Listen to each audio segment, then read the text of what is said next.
વલસાડ સહિત દક્ષિણ ગુજરાતમાં મુશળધાર વરસાદ વરસી રહ્યો છે।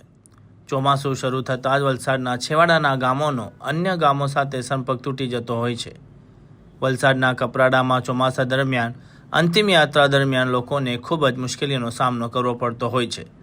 ફરી એકવાર તંત્રને આંખો ખોલવા માટે મજબૂર કરતો વિડીયો સામે આવ્યો છે।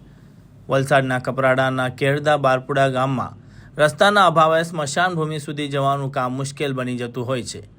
પાકી સ્મશાન ભૂમિના અભાવે લોકોએ અંતિમ સંસ્કાર માટે ટાયરનો ઉપયોગ કરવો પડે છે।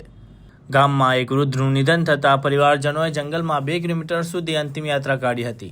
સ્મશાન ભૂમિ સુધી જવાનો રસ્તો પણ નહીં હોવાથી લોકોને 2 કિલોમીટર સુધી લાકડા અને ટાયરો સાથે લઈને ચાલવું પડ્યું હતું।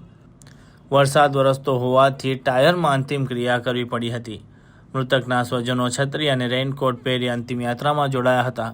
અંતિમ યાત્રા વખતે પણ ધોધમાર વરસાદ હોવાથી અંતિમ સૈયાના તાડપત્રી અને પતરાથી ઢાંકવામાં આવી હતી। દર વર્ષે ચોમાસામાં કપરાડા અને ધરમપુરમાં આ પ્રકારના દ્રશ્યો જોવા મળતા હોય છે, પરંતુ તંત્ર તરફથી કોઈ કામગીરી કરવામાં આવતી નથી।